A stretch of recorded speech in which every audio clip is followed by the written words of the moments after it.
It's time for Losses Above Replacement, the best baseball podcast to grace your ears, with your hosts, Alex. Gosh, I have so many questions. Also, where's my car? Splash. Strive to love something as much as my grandmother loves buying new crock pots. And Mac. If you've ever been to Boston, you know that they have amazing ice cream. Coming to you from coast to coast, it's L-A-R. They told me bust down my AP. Perfect timing. Got them baguettes on my neck. I stay shining. Welcome into Losses Above Replacement, the greatest baseball podcast to grace your ears. Shout out to former podcast co-host Shador Sanders. Perfect timing indeed. I'm sorry, Mac. How are we doing, fellas? I don't know what sport you're referring to. I watched some other things yesterday. I watched basketball the other day. I don't know. I'm doing all right, though. Had some family in today. My 6-year-old and 2-year-old nephews were here. A 6-year-old nephew got a Switch. So obviously he's excited about that. Yeah, it was actually warm up for me to go play catch with my friend today. So we haven't really had a lot of opportunities to do that. So yeah, I went out. I'm sure my arm will be sore tomorrow from throwing, but it is what it is. Going to my college roommate's place for New Year's on Wednesday. So I was explaining to Alex also, I was convinced to do the polar plunge on Thursday. So I may regret that deeply. It's the first time I'll ever do it. Might be the last time I ever do it. Yeah, I'm not sure what to expect, but it'll be an experience. Yeah. I've done it once. It was okay. Wasn't great, but wasn't like horrid, just cold. Other than that, I'm doing all right. Been an interesting weekend. I've had a very eventful, not going to talk about too many things that happened, but I did get to see my best friend for a couple days. That's always nice. We love to have that. And yeah, now just getting ready for the start of the new year. Forgot to mention, I also sorry Splash, but I got a PS5 finally. And I watched the third Knives Out movie, which if you haven't seen any of those, I highly recommend watching all three. The third one is excellent. It's good. I still think the first one's the best one, though. Oh yeah, same. I agree. Okay. That will be on my Netflix list here very soon. Unfortunately, with my new work schedule, I don't really have ample time off to watch movies. Like for 6 months, I was off Fridays and Saturdays, right? So I could allocate Saturday to do something like that. But now it's say I'm off tonight, right? Well, I try to catch up on sleep. So then I record the podcast, and all of a sudden we're done with the podcast, and it's 9:30, 10 o'clock. It's like, do I want to start a movie right now? Not really. So I kind of get cooked, but that's okay. Football happened. We are not going to talk about basketball. The Cavs make me don't ever want to watch the sport. I have, for the first couple months, I stuck it out with the NBA podcast, the Zach Lowe show, Bill Simmons, the Mind the Game, not Mind the Game. That's the LeBron one. The new one with Max Kellerman and Rich Paul. That one was pretty good. Rich is an interesting person. And I can't with why do the Cavs suck? I can't. Stop, please. But I'm getting back into the swing with baseball podcasts, so no pun intended. So I'm excited. Fellas, that was a good one. Actually, no, sorry. I have something for this. Oh. As soon as I said the pun, I forgot that I made the pun, and I went on to something else. So fair enough. Fair use of the boo button there, Alex. You might need to use it again here as we have our world famous question of the day. Fellas, chat. Great. What is something you love as much as the Charmin Bears love wiping? Oh. my god, I did not expect that at all. Oh my god. The problem is I don't think there's anything at this point, considering that there's a commercial of them going to going to an airport, you have to go to TSA, and they get stopped because there's toilet paper on their asses. And I'm like, oh, I see. Is this that? So that's the question of the day. Yeah, that's the question. I don't know if I can answer, man. Splash, I would like to make an executive decision to end this recording now because we have peaked and we are not getting any better than that. Okay, Happy New Year, everybody. See ya. Hey, everybody. Roll the outros. No. Oh my goodness. What do I love more than a televised bear wiping its behind? Mac and cheese. Do love mac and cheese. I would say, ow! Oh my god! Ow! For those who don't know, I just hit my hand against my desk. You've just got to try harder not to Thank suck. you, Alex. I'll say, man, I don't know. I'd say Wawa. Yeah, that's fair. I just wish there was a Wawa near me. Because I've never had Wawa. I've had Sheets once. Personally, I think Wawa's service is better, and I believe it's a little cheaper. And the quality. Also, I would be remiss without mentioning the GOAT Buc-ee's, which is right behind me. Man, So, I check out the YouTube. I still haven't been to a Buc-ee's. When I was growing. when I was doing broadcasting for the Collegians, there was a Buc-ee's not too far, so I went there a couple times. Quite nice. I hear it's like a spiritual experience going to Buc-ee's. It's very interesting, right? I think the only way how I've been able to describe it is like you're going to a Walmart that has some level of standards in a much smaller area. That's interesting. Because like I know like people talk about Buc-ee's the same way they talk about Waffle House. It's like it's. I mean, I think I don't even want to use the word spiritual. At that point, it's an institution. Yeah. That's the way I like it. First, are you guys familiar with the Waffle House Index? Yes. Yes. Okay, wonderful. Second, I think the only answer to the Charmin Bears question is how much Buc-ee's loves gas pumps. Oh yeah, absolutely. So, fellas, I didn't get to say my answer though. It's my boy Quilava. All right, we're skipping Alex. Oh, Quilava.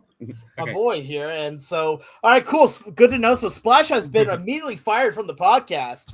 Here, as we our warm well wishes to the boy. He did another job. All right, fellas, it's time to get into our shtick of the day. We have 10 MLB superlatives to hand out. These aren't like your regular awards, they're cooler, right? If they are going to the school dance, they're the ones that are wearing the fluorescent color-changing suit, the tie that is pitch black, and the pants that are khakis, because I can't think of any other pants right now. But they are the cool kids on the block. They are the John Daly smoking the cigar in front of the other golfer meme. These are perfect in every way. So they're not like MVP. Who cares about most valuable? Who cares about Never heard of it. best pitcher? Who cares about best rookie? We have the 10 questions. You came, and we will give you the answers. Starting with the you would hate him if he wasn't on your team superlative. Alex, we will start with you and your Mariners. I mean, okay, so I feel like with this one, if it's the Mariners, I think the easy answer on this is Cal Raleigh wins this one. I mean, a switch hitting catcher that should have been the MVP. What more do you want in a player? I feel like it's kind of hard to it's hard to actually defend this point because it's too obvious of a pick. If any team that goes against him, you're like, why do we have to face this guy? Because again, you can't even put in a pitcher against him. He's a switch hitter. Yeah. So well on that front, I guess I'll make another answer on this, and I'll say George Kirby. George Kirby is, I think, a very interesting pitcher that is. When you go against Angry George, it's going to be a tough day at the plate. Yeah. So to clarify, this is from the 2025 rosters, right? So Yes. before, Yeah. okay. If you want, you can give someone that is going to be on the 2026 Mets. That's fine. But okay, great. Because I was going to say from the 2025 roster, the guy I was going to select has been traded. That is Jeff McNeil. It seems like universally, well, Mets fans didn't really like him by the end of his tenure too, but opposing fans would say the same thing. He's one of those guys where if you ask division rivals, they're probably like, oh my God, I can't stand that dude or whatever. From the current roster, I have a hard time finding one from the current roster. I guess I would go with Lindor just because he's one of the better players on the roster, and he's also the most outspoken, I would say. But I feel like Lindor, he's one of those guys where opposing fans would respect him but hate him. And it's funny you said that about like the Mariners. Like I actually didn't even think it was gonna be Cal. I thought it'd be Julio because of how divided even Mariners fans are on Julio. But people that are saying bad things on Julio are just wrong. Yeah, come on. So I have a couple rapid fire answers. Number one, Eli White in the state of Tennessee, aka the GOAT. Number two, Jurickson Profar. Remember, he did get popped for PEDs, so people don't really like him for that. I can also imagine the plate discipline shtick rubs people the wrong way, and you can just look at his defensive lowlights and like, this guy actually sucks. No, he's actually really good and really enjoyable. And please, Walt Weiss, put Ronald back batting leadoff. Ronald is a solid answer here. That is probably the answer. I don't want to say showboating, but like the grenade celebrations and the two cold celebrations. He's the GOAT for that. But that can rub other fans the wrong way. Looking at you, Cubs fans. Oh my God, I forgot about that. That pops up on my feed every couple of months, and I'm like, lol, Cubs, lol. Marcell Ozuna, we don't have to go into that. He's not a Brave anymore, but yeah. Yeah. He was on the 2025 Braves at least. Yeah, he was, yeah. Chris Sale, he's like 40 and still the best pitcher in baseball besides Skeens. So Ronald is probably the answer just from a if someone is styling on you, you can get angry at that. Mm-hmm. But if he's styling for your team, yes. You love it. You get behind in my veins. Yeah. All right. We have a controversial one coming up. The LAR superlative for most punchable face. Mac, we will start with you. I am going to go with noted Mets rival, even though he isn't actually that good against them. It's Rhys Hoskins. Respect in the most respectful way possible. I'm not saying that Rhys Hoskins is a bad player. I just think that as an opposing fan, you'd probably see his face and want to sock him between the brows. But that being said, I mean this in a respectful way. Especially now that he's not in the NL East, I don't, have nearly as many resentful feelings towards him, especially after the Mets sent him packing, a couple years ago. But yeah, that's just, as an opposing fan, that's who I would think of. Yeah. Altuve, next question. I'm gonna take this in a different direction. GMs that don't spend. Spend your money. Yeah. I get that Chris Antonelli, you can get all the Executive of the Year awards you want in Cleveland. Who cares? Spend money, please. Like, make a better product. Pittsburgh, Bob Nutting. Figure it out, buddy. Is it Nick Kroll in Cincinnati? Figure it out. Yeah. Like, spend money. Tampa, spend money, man. Like, I get it. The Dodgers are lapping the field and the Mets are lapping the field, and the Braves have spent a bunch of money this offseason, and the Padres are trying to shed salary, and the Red Sox and Cubs, depending on who signs Bregman, who signs Tucker, they're going to spend money. Why don't the Pirates and Reds and Brewers and Rays and A's. The A's, shout out Tyler Soderstrom. That's like the only news we've had in the last week. That's why we're doing a shtick. Biggest contract in A's history. Yeah, congratulations to the Soda Stream. Man, just spend money, please. All right. Yeah, absolutely. Fellas, superlative number 3. I think this one will be universal. Yeah. The superlative for biggest main character energy goes to is Shohei Ohtani, man. Yep. He has broken the seal on. This is He's not only baseball famous, he is one of the most famous athletes in the world. Like, he's probably not on Ronaldo Messi level, but he could be. He's right there. Like, he's getting up there. Yeah.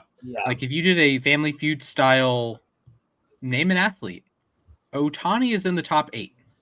Yeah, I would. Like, Steve Harvey would turn around here and not make any kind of reaction because it's the obvious one there. Yeah, and like New York Times at the end of the year always does like a faces of the year quiz or slideshow, and Ohtani's been on there like the last few years for a reason. Yeah. Good, great player, good person. What I've also heard too.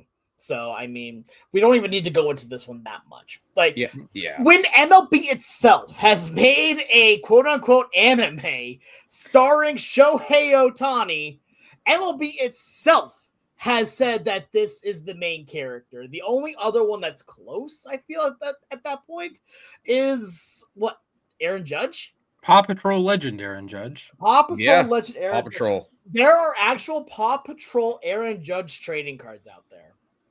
And it is... I don't know how I feel about that. Look, we truly live in a society. We do.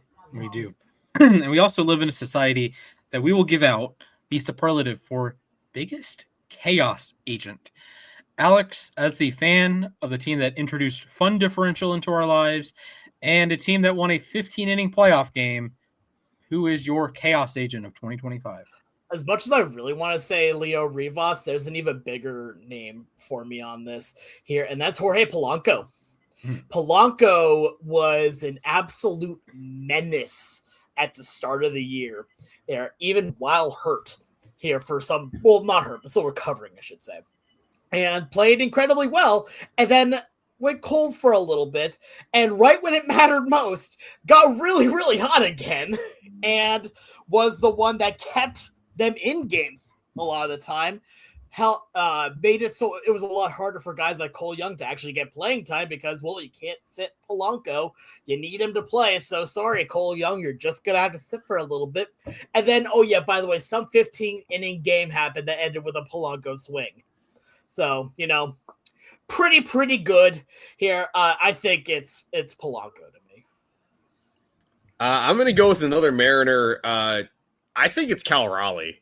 Yeah. Just purely because of the chaos he caused for the MVP race. I mean, the fact that there was actually a debate as to whether Aaron Judge was going to win MVP this year, and that the vote was actually relatively close. I would say, yeah, he was a chaos agent this year. I mean, Yankee fans certainly think so. Yeah, I think he's the chaos agent of the year. All right, my induction to the Chaos Hall of Fame is none other than speedster Chandler Simpson. Yeah. Just a different vibe of baseball in this modern context. The slap the ball across the infield and try to beat it to first base. He had more success doing that in the minors, but in the majors, he had his moments and he stole a bunch of bases. And even in the outfield, it is certainly an adventure. There's some chaos that will unfold when he can't get to a baseball, takes a bad route, doesn't catch a 90% probability play. So I think he is a prime chaos agent that when he plays, you don't know what's going to happen. He can make the greatest catch of all time. He could steal 3 bases. He could also go 0 for 4 with 3 of the best defensive plays ever by the other team you've ever seen. He's a fun player. I like having different archetypes, and I think he's a one of one in a modern baseball context. Yeah. Like I really like that answer. That's really good. I like that. Right. Mac, we pivot to you. The superlative for the best. I can't believe this guy is still good. I mean, I don't even know if this really counts as like he's still that good, but Justin Verlander, He started out the year kind of in a rough patch, but late in the year, it looked like vintage Justin Verlander. He was getting back up to the mid to high 90s with his fastball. He was able to lower his ERA below 4 by the end of the year, which is like, all right, whatever, 3.8 ERA. But you look at his splits, and I mean, we're talking about a guy who's going to turn 43 in February. And I mean, the last month of the year, he had a 2.0 ERA. He had a 2.99 ERA in the second half.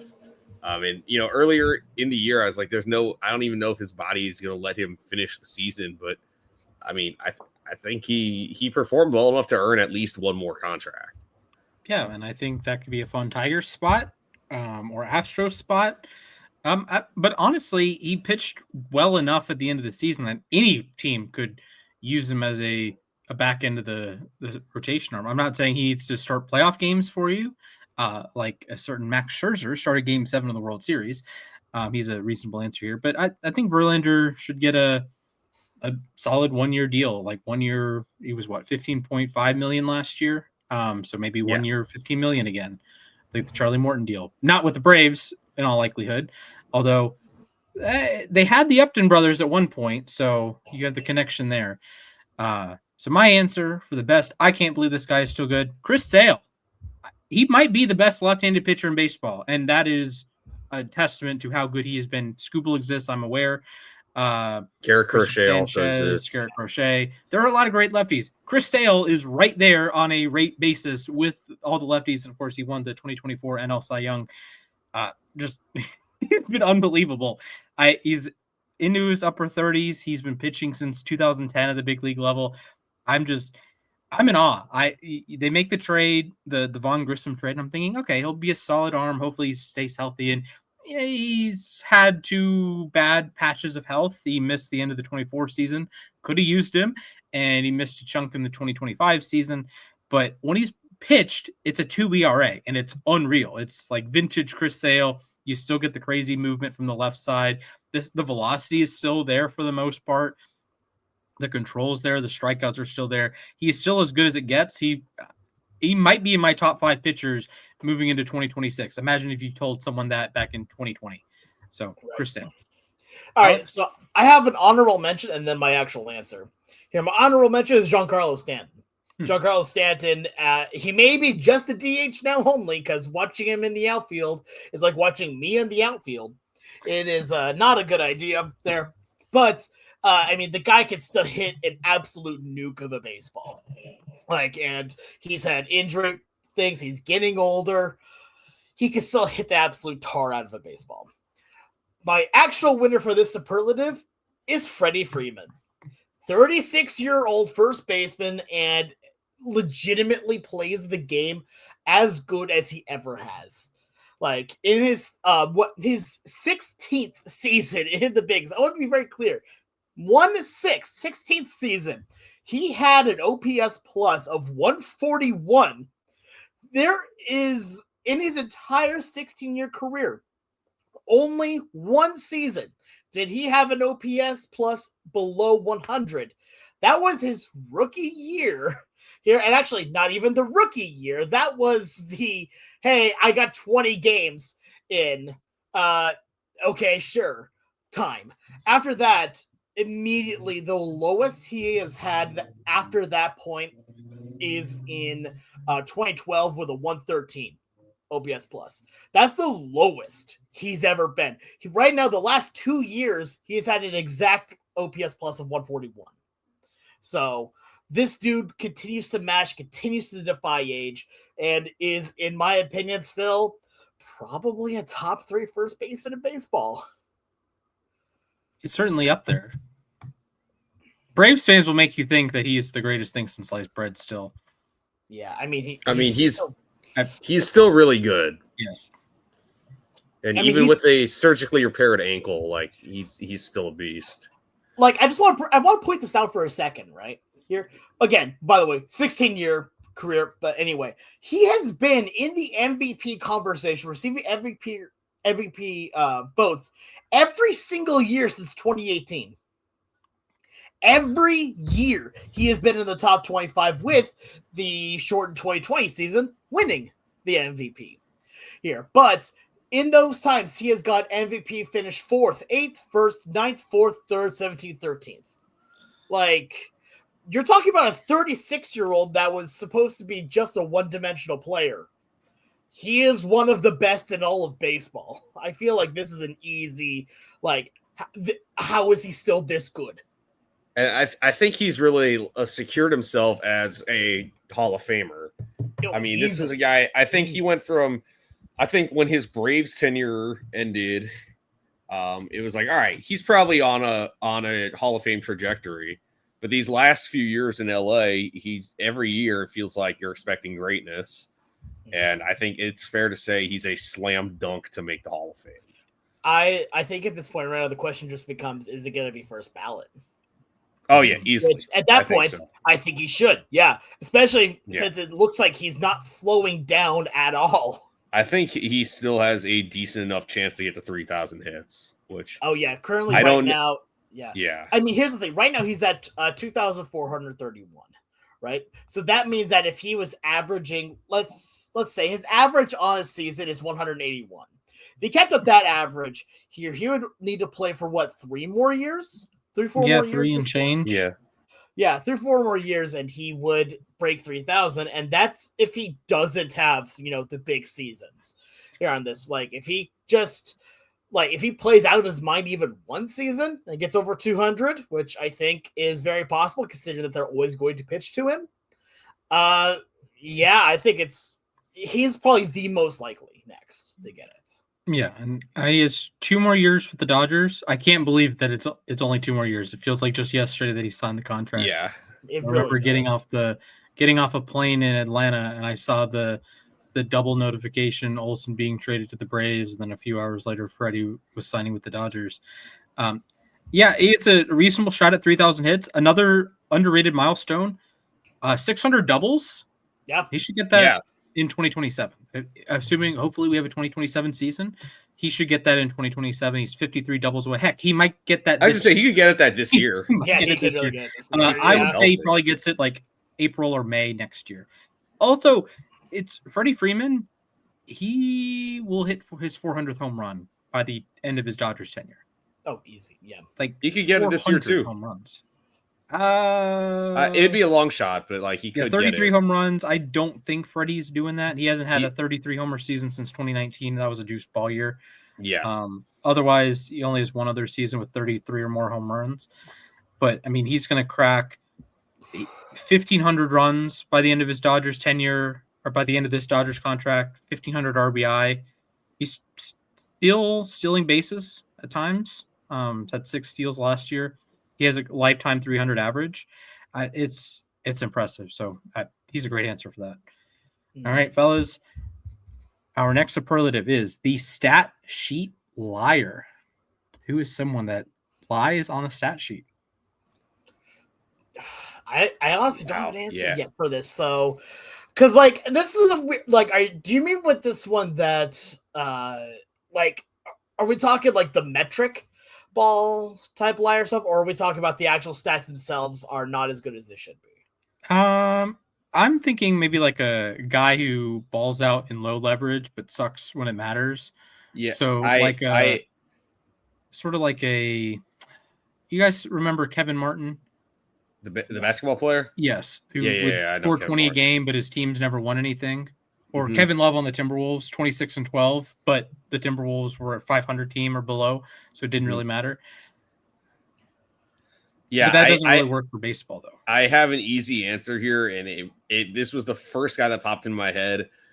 As much as it hurts me to say, it's Riley Green. Unfortunately, Riley Green, he hit 36 home runs. He drove in over 100 runs. 111 to be exact, but he also struck out 201 times, led the American League in that category. And you look at his leverage numbers or his clutch stats: 2 outs with runners in scoring position, 211, 243, 451. Late and close, 128, 209, 269. All right, like that's not going to cut it. And then you look at the leverage numbers: 637 OPS in high leverage situations, 830 OPS in medium leverage, 854 in low leverage. So, unfortunately, I can't help but like think of him when I see this. I mean, it reminds me a lot of Lucas Duda when he was a Met.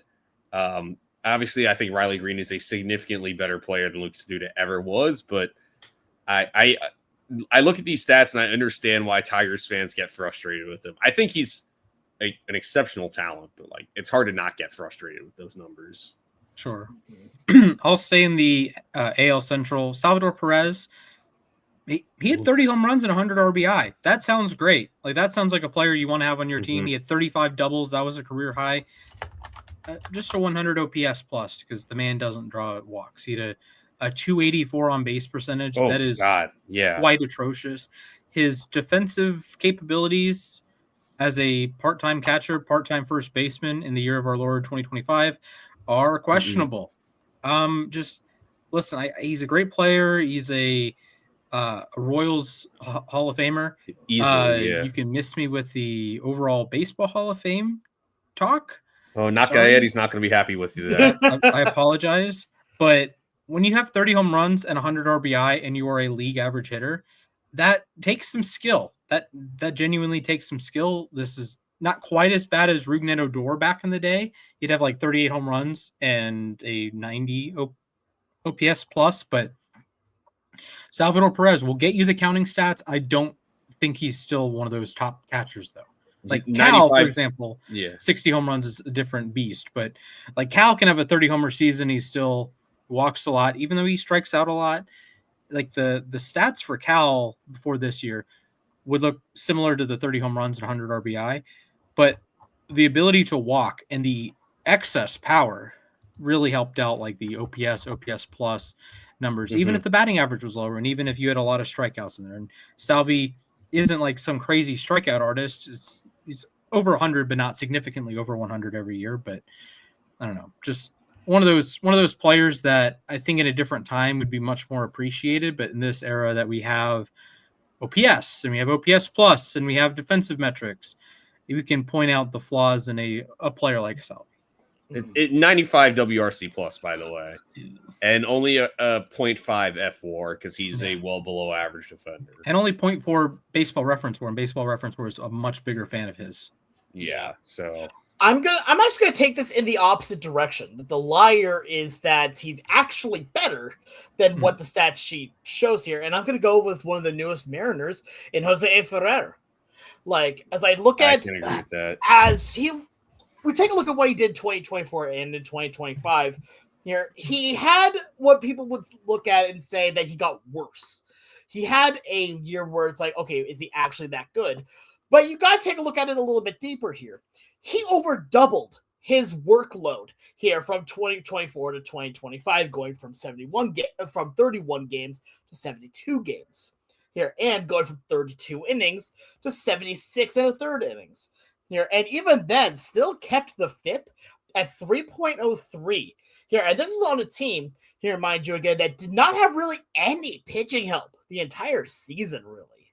And I was actually talking with a Nats fan the other day, and he goes, "You have no idea how good of a player you just got here." And I'm like, "Why is that?" And he goes, "The numbers lie about him because he was so overworked."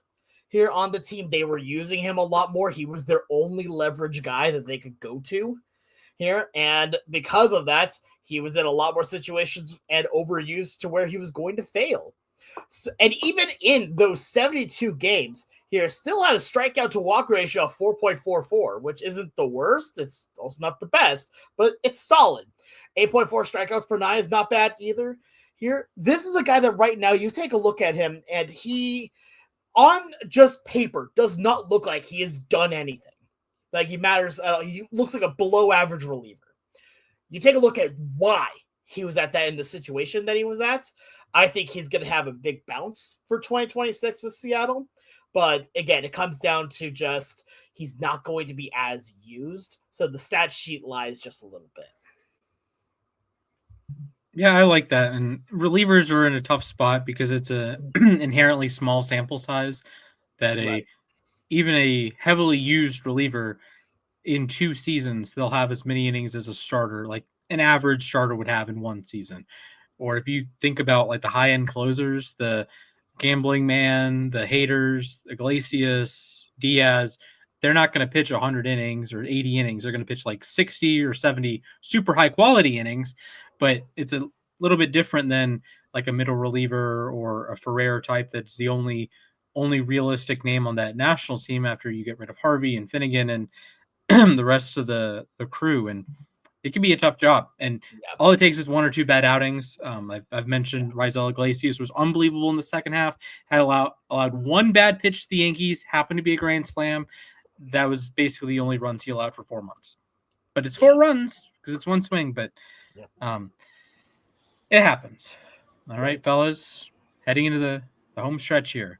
The superlative for walk year menace. Who is someone that went crazy in a contract year? Do we believe it? I don't know. Mac, would you like to start? Yeah, Edwin Diaz, dude, didn't pitch in 2023, had an inconsistent 2024, got out to like his first 3 weeks or so in 2025 were kind of weird. Then he had this adjustment with his legs and all of a sudden was the best reliever in baseball the rest of the season. It hurt my soul to see him sign with the Dodgers for the money that he got, but I was not the least bit surprised. I honestly am always weary about paying relievers all that money, but I mean, he kind of earned that money. Absolutely. I'm actually going to give mine to someone I've already talked about here during the superlative. So this is going to be a double superlative for me. This is Jorge Polanco again. You take a look at what he did again this year. He signed a 1-year deal after the 1-year deal where he didn't play at all, really. Like, he was broken and he was one of the worst hitters in Major League Baseball. Takes a prove-it deal with Seattle, who still believed in him. We did here. And it was a very small 1-year deal. And he was one of the best hitters in baseball over the course of this year. He balled out, including saving Seattle in a number of different places. So, I think on this point, Polanco just makes perfect sense for this. I have a different name. He actually didn't switch teams, but it was a contract year. Kyle Schwarber. If there was a time to hit 56 home runs and drive in 132 runs, it's right when you're about to become a free agent. So, if you look at the other parts of his profile, he will be 33 by the time he takes another plate appearance with the Phillies. Has a reasonably long list of injuries in his career. He's played 150 games each of the last 4 seasons, but before that he'd played 113. Of course, he had the famous ACL injury in 2016 that he could only come back in the playoffs as a DH. He's not exactly a spotless player. There's a lot of swing and miss in the game. Even this year, he struck out 197 times, his 4th year in a row with at least 197 strikeouts. But 56 home runs, 132 RBI, 108 walks, a 150 OPS plus. That's his best in a qualified season. A great time to have your best season of your career. And for the Phillies, I hope you get that again. You have a very aging core, Harper, Turner, Schwarber. They're all on gaudy long-term deals. Zach Wheeler is coming back from thoracic outlet syndrome. Aaron Nola's not getting any younger, and like you need another quality year out of Schwarber. So I think he's still going to be awesome, but this is a perfect time for a 50 homer, 130 RBI season for him, for sure. Absolutely. Can I give an honorable mention as well? Sure. Eugenio Suarez also absolutely balled out at the beginning of the year. Remember that he hit he had a 4-homer game as well. And lost. Which is crazy. Yeah. Baseball is weird. But crazy sport, man. Also had legitimately one of the greatest moments in Seattle sports history with his grand slam. The fact that Mariner fans are already comparing it to like the double, Edgar's double, calling it the slam now, like it didn't have as much meaning as that one did, but gosh, did it feel good. Hey, it was in a deeper round of the playoffs. It was. It was, yeah. Playoffs, and it made it so Seattle was only one game away from going to the World Series. I wonder how that turned out. Do we want to talk about those games? No, the series ended. The series ended after Game 5. Series ended there. Boom, Mariners going to play the Dodgers, sweep them in 4 games. Let's go, boys. Okay. Well, speaking of October, our next superlative, the superlative 4, the October Menace. I think we're all in agreement here. Yeah. Yoshinobu Yamamoto. Yeah. World Series MVP, unbelievably, pitching on 0 days rest, Game 7 of the World Series, had a complete game in the World Series, had a complete game in the NLCS. Just the grit, the determination, I'm sure if it had kept going, he would have kept pitching. It's uncanny. I'm sure he wanted to stay pitching in Game 6. I'm sure if there was a Game 8 the next day, if Rob Manfred came down from on high and said, you know what, this series has been awesome, let's add another game, Yamamoto would have been down to pitch Game 8. He would have been down to pitch Game 9. He would have been down to pitch Game 10. He's just built like that. And I got to give credit where it's due. Your October Menace, Yoshinobu Yamamoto. I'm actually going to go in a different direction here, though. I'm going to go with a player from the World Series losers, Vladimir Guerrero Jr. Dude, this guy was labeled as a postseason choker because he underperformed his first 3 postseasons. Dude, this year, surprisingly did not lead his team in hits because Ernie Clement got 30, which I believe is a postseason record. But 8 homers and 15 RBIs, 14 walks against 17 strikeouts, a 1289 OPS, 397 average with a 494 on base, 795 slugging. I mean, that is... It felt like every time he came to the plate against the Yankees, he did something. I remember he was cold the first couple games against Seattle. Then he got back to his old self. Felt like every other swing was a missile. Then the Dodgers, it was the same thing. It felt like every time Guerrero came to the plate in the playoffs, he was going to do damage. Right. I'll also give another name, and actually let's give it another name for the Blue Jays, Trey Yasevich. Who has heard of Trey Yasevich here before October? Here, and I gotta tell you, not me. And now people are saying that he could be in the Cy Young conversation this next year. Like, don't get me wrong. All right, I don't know about that, but but the dude absolutely balled out, especially for being a rookie. Here, he balled out in October, as well as Cam Schlittler here back in the games that he had as well. But Yasevich went all the way to the World Series. What happened to the Yankees? I can't quite remember. I don't know. You should ask them about Savage, though. It rhymes with Vladdy. Something happened. It rhymes with Vladdy. Maybe Vladdy became their something. Yeah, something like that. I don't know. A familial term or something like that. Ask David Ortiz about it too. Yeah. Da. Da. You just gotta start with da. That's the funniest clip. It's crazy that shout out to Vlad Jr. For having a whole bunch of sons. Aaron Judge is Vlad the Third, and Anthony Volpe is Vlad the Third. What's Jazz Chisholm? Jazz Chisholm is Vlad the Third, and Vlad the Fourth, and Vlad the Fifth, just like the George Foreman kids. Yes, exactly. Fair enough here. Also, by the way, Vladdy doing the da Yankees loose. Yeah. 2 Big Poppy during the celebration was in front of Derek Jeter and A-Rod. Was one of the greatest things I've ever seen. I just started laughing my butt off. I should put that in our intro. Absolutely. All right. This was not actually inspired by Alex, but surprisingly, ChatGPT cooked for this one. If baseball was WWE, this guy is the heel. Alex, we go to you. Yeah, this was easy for me. It's Dave Roberts, the manager for the Dodgers. Here, here's the thing. There's a thing as a heel manager in WWE. Look at Paul Heyman, one of the greatest to ever do it. In fact, a lot of managers are heel. But especially after the quote Dave Roberts had here, and I quote, before this season started, they said the Dodgers are ruining baseball. Let's get 4 more wins and really ruin baseball. That is as much of a heel promo as you can have. John Cena heel would be proud of that one. Here, no, talk about a guy that knows at this point that they're the villains and is still working through it. That is a top tier heel. He knows that they are the best and plays up to it. Yeah, I'm going to go with another Dodgers person, Andrew Friedman, their GM. I mean, the dude there's a reason why, fans clamor for like a salary cap. It's because Andrew Friedman just spends that money. But the thing is that there's a difference between spending and spending poorly. The Dodgers spend all this money and have won 2 straight championships and 3 in the last 6 years. So, I think it's got to be all Dodgers here. I'm going to go with Friedman. Dave Roberts, though, is a valid answer. Look, Dave Roberts, I think, just makes the most sense because he's also the face in front of it, too. He's not doing any of the baseball playing. He's just managing the players. He's making sure that they're doing and Friedman is getting the players.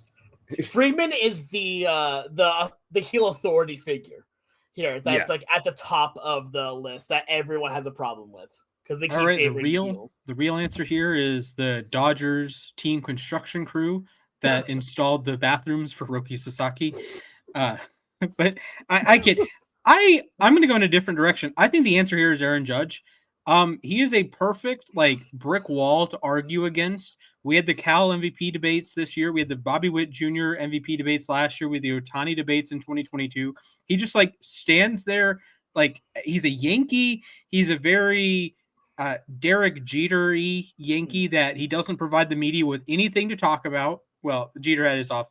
Jeter definitely provided the media with something to talk about. Yeah. Yeah, but it's just like that classic Yankees player everyone loves to hate. We had how many podcast segments were Judge versus Cal Raleigh, or how many of Judge versus Witt in years past, Judge versus Ohtani. It's Judge this, Judge that.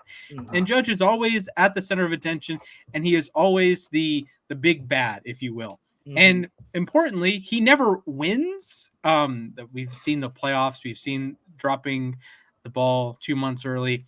He didn't have an incredibly clutch home run this year during the playoffs, but I think he serves the role as the enemy, the villain. The Dave Roberts villain and Andrew Friedman is a villain. I do think Judge is a solid guy to root against in these scenarios. Being a Yankee, being this overwhelming mass of physicality, 6'7", 200 bazillion pounds, could probably play defensive line. That's the guy. Alex, I need to say this because you're absolutely right. I'm gonna make an actual WWE comparison to this as well. Aaron Judge is a better version of Brock Lesnar. For those of you who know who Brock Lesnar is, I'm not going to elaborate. Is that why I say Minnesota Vikings practice squad legend Brock Lesnar? Vikings practice squad legend Brock Lesnar. I'm not going to elaborate on why I say he's better. Then, if you really want to know, just look online. I will not validate the things that you see there. But no, it's the idea of an unassailable champion. The one that looks like he is completely unbeatable here. And again, baseball's a team sport, so he doesn't always have to win. It's as long as he doesn't lose. And he hasn't lost. He's been the MVP. Every single year, he is at least right there at the top. If he's not first, he's second. If he's not second, he's first. Here. That's how it is for the unassailable champion here. The special attraction of the Yankees, which, again, we had this talk a little bit ago. The Yankees are a good team, not a great team. You take Aaron Judge off of that team, they are a good team. They are not a World Series team. You put Judge on them, they could go to the World Series. I think they're favorites in the American League. Exactly. So that's what we're saying here, is that it is an unassailable champion that does not lose here. And so you're just waiting to see someone be able to finally topple him, because even in that example that you brought up, Splash, of dropping the ball and all that, that was one mistake in a sea of a bunch of others for the entire Yankees squad here. And the Dodgers just outmatched them. Here, are we really going to say that was a bigger mistake than putting in Hector? I was like, what was it? Here, I just lost his name. Here, Nestor. Thank you. Putting in Nestor Cortez to face off against Freddie Freeman. Are we going to say that was a bigger response to that? Have we, man, that. So I was at work listening to the game when that happened. Have we learned nothing? Freddie Freeman has been a Major League Baseball player since 2010. What are we doing? Exactly. If anything, you use the lefty to pitch to Mookie Betts. Betts is the one with, at times, reverse platoon splits. Freddie could probably hit freaking Lefty Grove and not have any issues. What are we doing? I'll tell you something terrible about that moment, which is that my brother had called because he was wondering about one of the plays that had just happened beforehand, and my dad accidentally spoiled the grand slam for him. Wow. But because his feed was like 15 seconds, or like, I don't know, a few seconds behind us. I mean, you guys kept spoiling the ace for me because you guys were a few seconds ahead of mine. Oh god, no! I feel like this was worse because he was on the phone with us. Oh, oof. Yeah. I don't think anything will ever top my boss at work. Big Dodgers fan. He watched all 17 and a half innings, and he goes to buy something. He leaves his phone on the other side of the register. He goes to buy something. And I run up and it's like, did you see that? Did you see that? He's like, what happened? Freddie hit a freaking home run to walk off the World Series. Yeah. He's like, really? He's like buying like chips or something. He missed the walk-off home run. But okay, so to bring it back to Judge though, he is the unassailable final boss here. That the only one that can beat him right now that we've seen is in the other league. It's in the National League. Here in one Mr. Big Fly Otani-san here, which, to be fair, is it kind of weird to think that because the Dodgers are like this, is Otani becoming the heel by proxy, or is he still too loved to be? He's too likable. I agree. That's the thing. That's the thing, is that I feel like Judge is super likable, and it became like, oh my god, cringe, very cringeworthy here, but it became like the cool thing all of a sudden to hate Otani because of the whole like gambling scandal. Yeah. But like personally for me, and maybe this is also because like he's my compatriot, but like I really enjoy watching Shohei Otani play. I think he's too. I know that people are like, oh my god, he's so like he's too reserved. Like, you know, he doesn't always want to sign autographs for fans and stuff. I'm like, well, he's he probably gets asked for stuff all the time. But personally, I think he's kind of a still, at least in Japan, he's perceived as a stand-up guy. Yeah. And like, I don't know, like when my grandmother was still alive, like Shohei was like the number one thing she always was watching, was the number one thing she always wanted to talk about. So like, I don't know, he's like a big deal for me, at least. I don't know. Not everyone's going to agree, especially now that he's on the Dodgers. Yeah. Like, I don't like him when he's playing my team, but in other situations, like, I do own a Japan Otani jersey. That's how I feel about Judge here, too. Yeah. I got to watch Otani play live a couple times here. Oh my god. The closest I got was in Colorado here when he was playing the Rockies.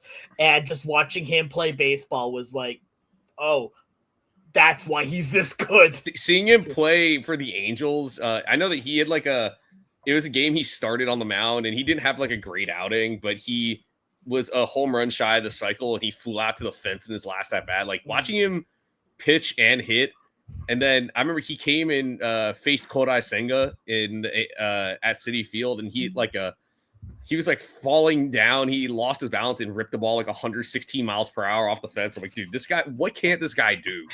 Exactly. Yeah, just a freak among freaks. All right. We've talked about some of the best players in baseball. Now we're going to pivot a little bit. The final superlative, the sidekick of the year.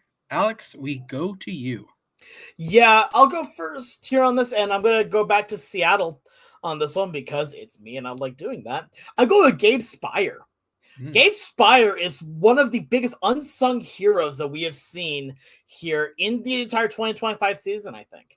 He is the guy that is he does not get the save. He does not get even the hold most of the time here. He is the guy that comes in when you need him to, and usually is a little overworked on that here. I take a look at what he did, just this year, right? And he had an ERA plus of 145? Pretty darn good for a lefty reliever here that's only had an ERA plus above 100 a few times in his career. But especially this year, he really kicked up a notch. A team that did not have a solid lefty, or who their previous best lefty was Taylor Saucedo, which again, I respect Saucedo. I really hope he finds good ground with another team. But he stepped up here, and he was the man that got this team here to, the 8th inning or to the 9th inning whenever they needed him to. A good sidekick here is complementary to the hero, to the main hero. So in this case here, he was the one that allowed guys like Andres Munoz to have incredible seasons. He is the reason why here the Matt Brashes had solid years as well. If they would not have had that if you had just another standard lefty in your bullpen, especially when he was the only lefty in your bullpen until one Caleb Ferguson came in and decided to remind everyone how good Gabe Spire was. Yeah, I'm going to go with a guy I mentioned for a second earlier, Ernie Clement, for the Blue Jays. I mean, a postseason record, 30 hits, 411 average, and 977 OPS. Yeah, he swings at everything, only drew one walk in the postseason, but he could play all 4 infield positions. He played wherever the Blue Jays asked him to play. And, I mean, I'm sure if you told me before this year that Ernie Clement was going to be the guy that helped get the Blue Jays to within one win of a World Series championship, or the guy who would set a postseason record for hits, I would have been like, I don't know what you're talking about. I don't know who you think Ernie Clement is, but yeah, I think he gets it for me. I'm going to go to a different Blue Jay. Close your ears, Alex. George Springer. He's not the superstar that Vlad Jr. is, but when it mattered during the regular season, he was the 3rd best hitter in the American League, behind Judge and Cal. A 160 OPS plus, hit 30 home runs for the first time since 2019. A 959 OPS, that's insane. Scored 106 runs.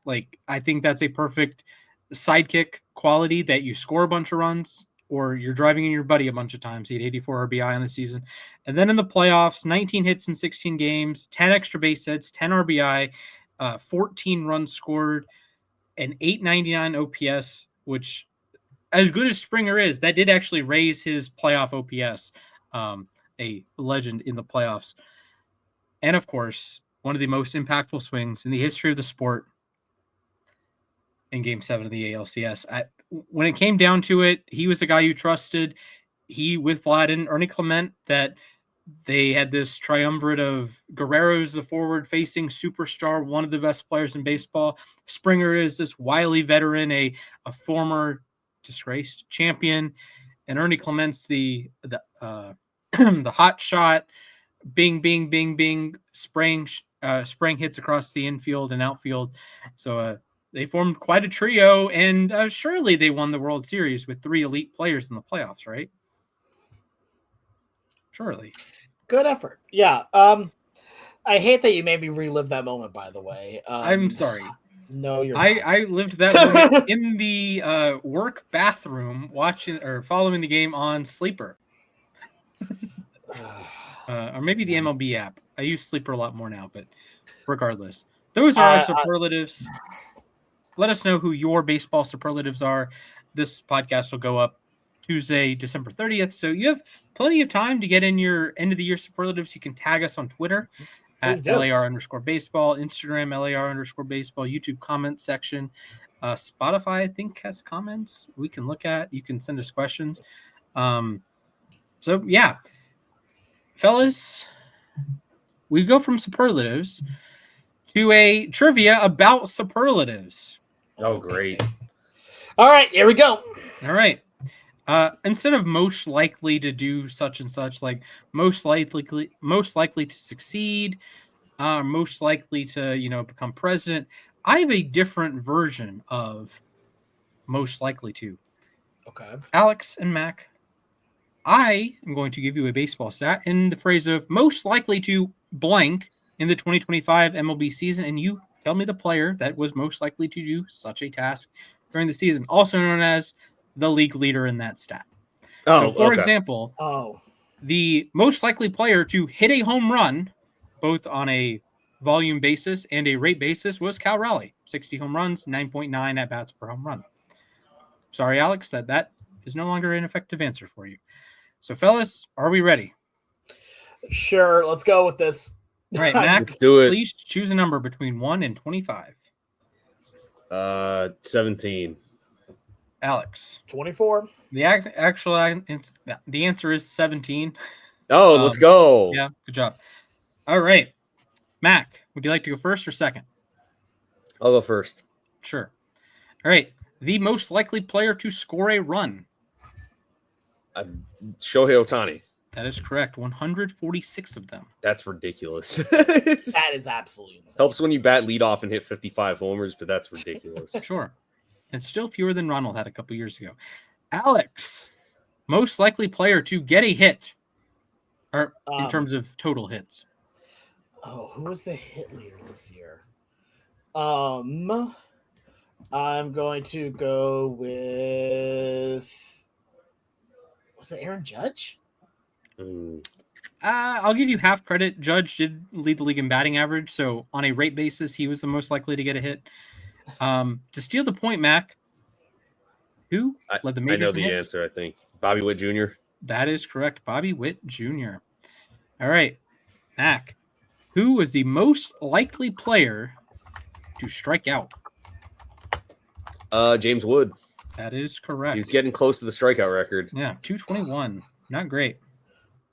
Alex, who is the most likely player to draw a walk? Most likely player to draw a walk? Yes. Mm-hmm. Let's see here. Oh, done. Soto. Yes, Juan Soto is correct. All Mr. right, Shuffle. Mac, by total outs, who's the most likely player in Major League Baseball to make an out in 2025? What? I got nothing here. I'm gonna guess based on a volume. I'm gonna go with Francisco Lindor. It is not Francisco Lindor. Alex, you may steal. I'm going to say Kyle Schwarber. The answer is Julio Rodriguez. Oh, 501 outs. I guess because he. I mean, yeah, when you bat near the top of the order all the time, yeah, it makes sense. That's just a preposterous number of outs. All right. Bro's still the best center fielder in baseball. Yeah, because the other center fielders suck. Okay, Alex. Hello. Most likely player to steal a base. Oh, steals. Is that Caballero? It is Jose Caballero, 49 steals. Oh, let's go, Yankees my boy. shortstop. All right, Mac. The flip side of that, most likely player to be caught stealing. Oh God, Ellie De La Cruz. Chandler Simpson. What? Alex, I'm sorry I did not give you a chance to. Sorry, yes, Chandler Simpson. Yeah, Chandler Simpson got caught 12 times. How many did he steal then? Not more than 49. Okay, I think great. he was at 36. Okay, that's still a 75% Using the conversion rate. Upper 30s or lower 40s. All All right, Alex. Right. The most likely player to get hit by a pitch. Ty France. It is not Ty France. Dang it. Mac. I don't know if this guy was the major league leader, but I know he led the National League. It was Caleb Durbin. The major league leader was Randy Arozarena with 27. Was it really Randy? Wow, I would not have guessed that. It feels like it's a Mariner every single season. Because he Yeah, doesn't it's weird. really like stand out over the plate or anything. Like that's All right, that's yeah. crazy. All right, Yeah. we'll do a couple pitchers to wrap us up here. All right, Mac, who was the most likely pitcher to allow a home run? Oh, that's a good one. Oh, What was the question again? Most Home likely run. pitcher to allow a home run. I'm struggling with this one for some reason though. I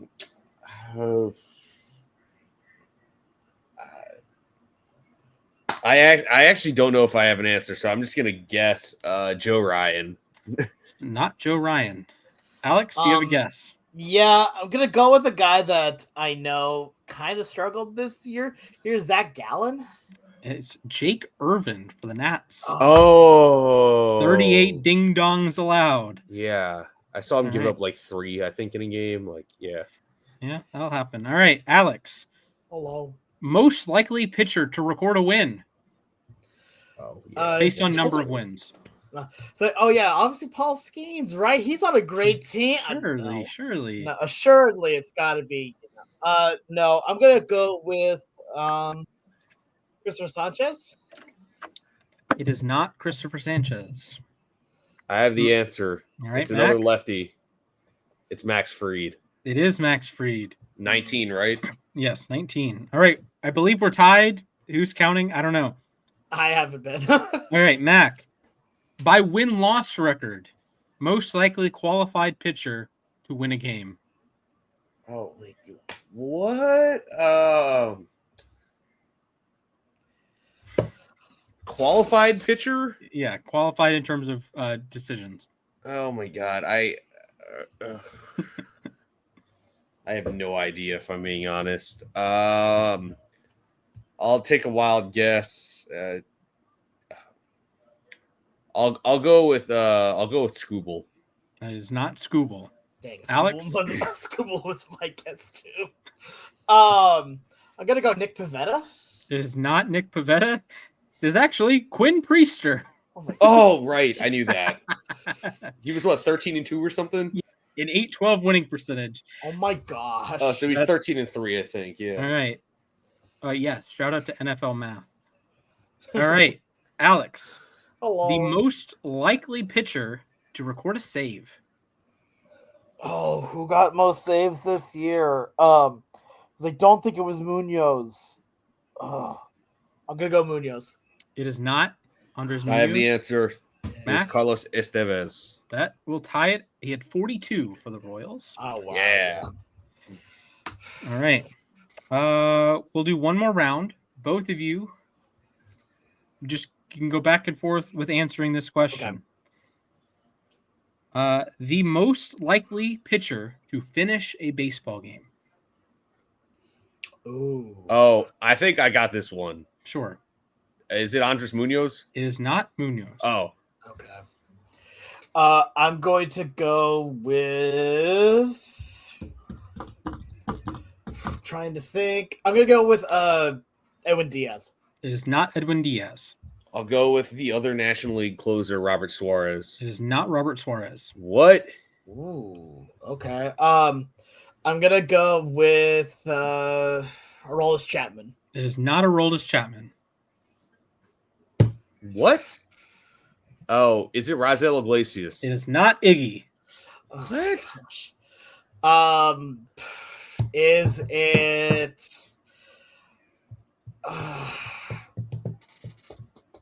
Is it Kenley Jansen? It is not Kenley Jansen. Oh my gosh, we're gonna be here a minute, ain't we? He's a good reliever. This is a good reliever. Yeah. He's an all-star before, not this year to be clear, but he's been an all-star before. All right, I'm like trying to think of like team by team who the closer is. You said he's been an all-star before. Yep, one-time all-star. One-time all-star. If I said this before the season, you would have had your doubts. Because his team may or may not have wanted to have him start. Wait, what? May have wanted him to start before. Oh, Alex? I think I know who it is. I was trying to remember his name. Oh, I know exactly who you're talking about too. Not Clay Holmes. No, it's not not- Clay I know. Holmes. I know who it He was is a closer that was this like- year. Yes.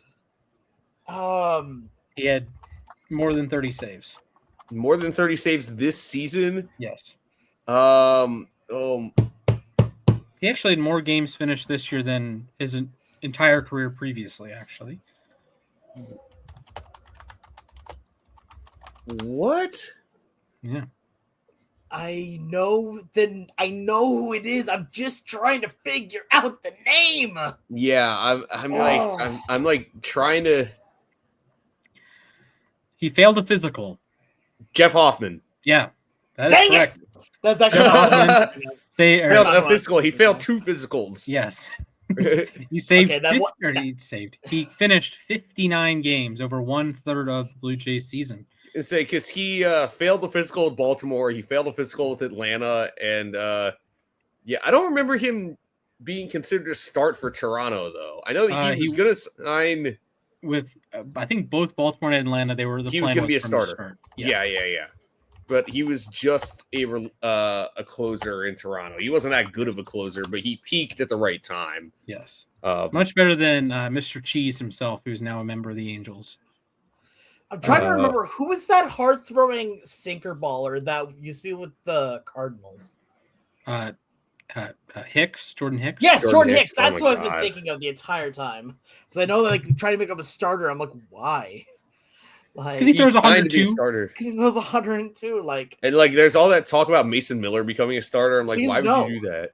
Please no. Earlier this offseason, apparently teams were looking at Ryan Helsley as the starter. I'm like, dude, Ryan Helsley's never been a starter before. And Ryan Helsley can't even be a reliever right now. Yeah, oh yeah. All right. Well, congrats, that was a fun trivia segment. Yeah, congratulations, Mac. Thank you. Most likely to win trivia in 2025, probably Mac. I mean, it depends on how many. It depends on who makes more trivia at that point. Yeah, that is either going to be Splash or Mac. The only way how I'm winning trivia is if it involves Pokemon. Sure. Gotta catch them all. Gotta catch them all. Pokemon. All right. Well, that will send us to our final segment of the day, our moment to ourselves. Fellas, would either of you like to go first, or would you like me to go first? I can go first today. All right, Alex. Your time begins in 3, 2, 1. I just want to talk about, wishing everyone first a happy new year. Here, this is the last podcast that we'll record in the year of our Lord 2025. Here, the next time you hear us, it will be in 2026. And I'm very thankful for a lot of things here.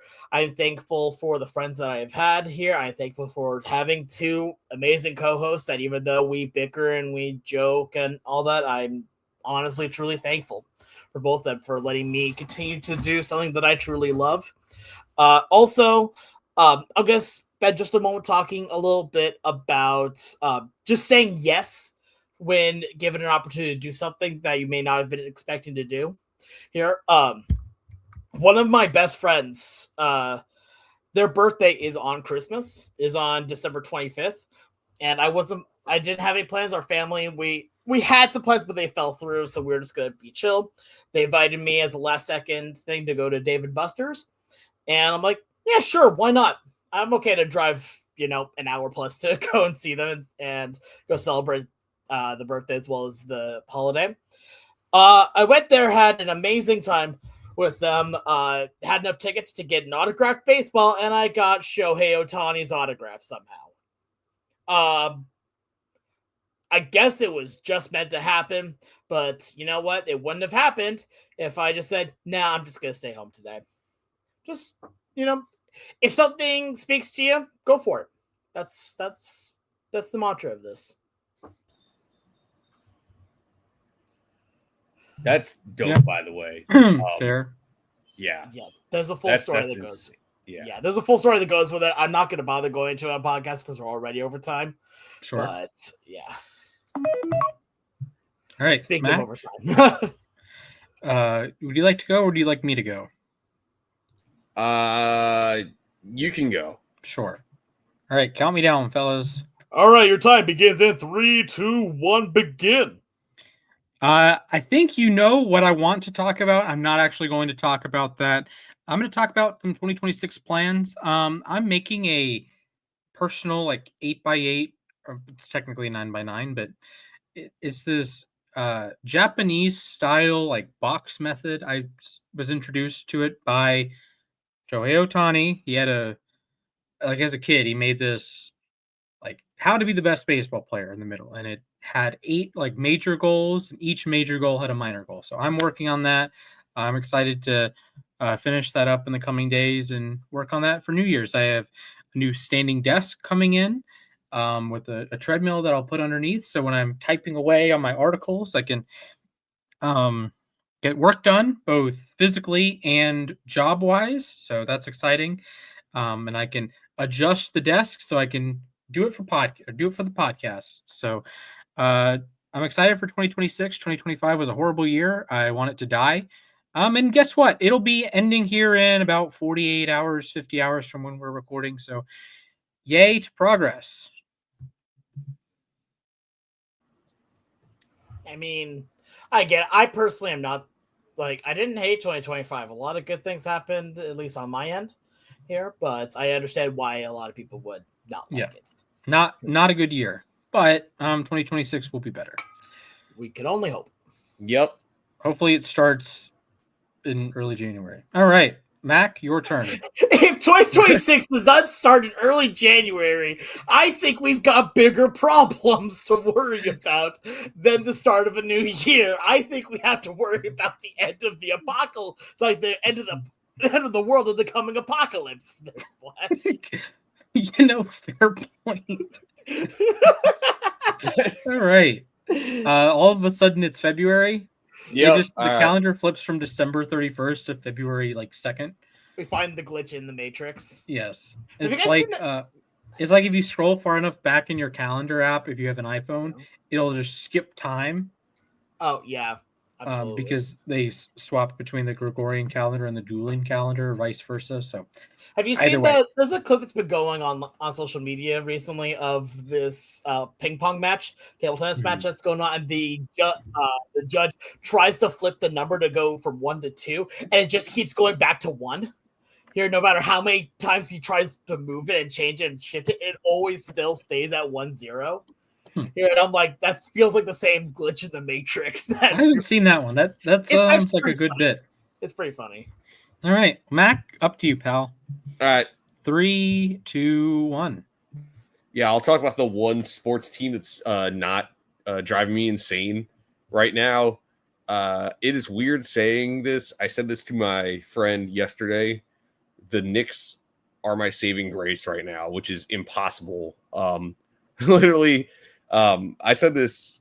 I was saying this yesterday, how they were so bad when I was in high school and early parts of college. I couldn't bear to watch them.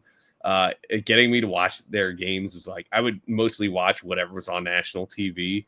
I would watch the playoffs. I'd watch the finals.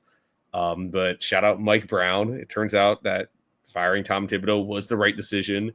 I don't think Thibodeau was like the number one issue, but having 12 to 15 capable players on your roster actually matters. And it's refreshing to see the bench guys come up big, even when the starters are hurt. One of the things I'm grateful for in 2025 is Mike Brown. If you ask Knicks fans, they'll say he saved our lives.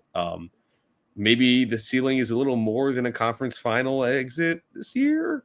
I don't know. You guys can come back to this if things fall apart like tomorrow. But it's crazy saying that. But basketball is New York's saving grace right now. And that'll wrap us up for the podcast. Surely we're never. I didn't even bother to watch the Cavs Knicks Christmas game. I pulled it up on Sleeper because I was curious what the score of the Lions-Vikings game was, or the Cowboys game, sorry. The Cowboys-Commanders game. And, of course, being a Cavs fan, the Cavs are at the top of my feed when I go to that tab on Sleeper, and not sponsored. And it's like, the Cavs are up 10. And Mitchell has some good production. Garland has some good production. Mm-hmm. And then, like an hour later, I get tagged in an Instagram chat by a Knicks fan. Nice choke, or like W choke, or something like that. It's like, did they actually blow like a double-digit lead on Christmas at MSG? Are you kidding me? We were originally gonna watch the Knives Out movie earlier in the day, and then we were just like, all right, let me just like turn on the Knicks game just to see what happens in the fourth quarter, and then it was like, all right, we're stuck watching this. So I'll tell you one thing. Christmas Day for our family was we watched Knives Out, and around that, other than eating dinner / dessert, it was just we were watching the NBA games, which is If you told me this like 3 or 4 years ago, that's how we'd spend Christmas, I'd probably be like, I don't know what household I'm hanging out with. Fair. And the NBA kind of got lucky that the NFL games sucked. Well, the teams in the NFL games sucked. Admittedly, I couldn't get myself to watch a second of those games. Yeah, we had the Lions game on. Originally, my plan, the plans we had for Christmas Day was to watch that game because Gardner Minshew was supposed to be the starter, and then he got hurt. Chris Oladokun. Even. Steelers draft pick, by the way, 7th round pick out of South Dakota State. Yeah, South Dakota State. I remember doing I gave him a 7th round grade. I think he was my QB 10 of that draft. Unfortunately, my QB 1 of that draft never took a snap in the NFL. And it's not the one you're thinking of. I was not a Matt Corral stan. I was a Carson Strong stan. Oh my god! Great QB class. Yes, great, truly great. Absolutely great. I was comparing Carson Strong to Ben Roethlisberger. Yikes! Big arm, not much mobility outside of the pocket. You know what? I tried. Here's the thing. Some of these takes are very much better off staying in the freezer. Sure. And, at least it's not one of my worst 3 of all time. That's fair. Yeah, I've been through that one. Shout out to COVID. One of the worst takes I think any human has ever had. But anyways, that'll bring us to the end of the episode. I am Splash. We were joined by Mac and Alex. I'm just going to intro the podcast again. But you can follow us collectively at LAR_baseball on both X and Instagram. You can follow Mac at Mathias_A_K.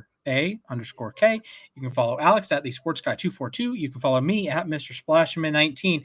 And for all of us at Losses Above Replacement, we will see you in the year of our Lord 2026. Goodbye. See you.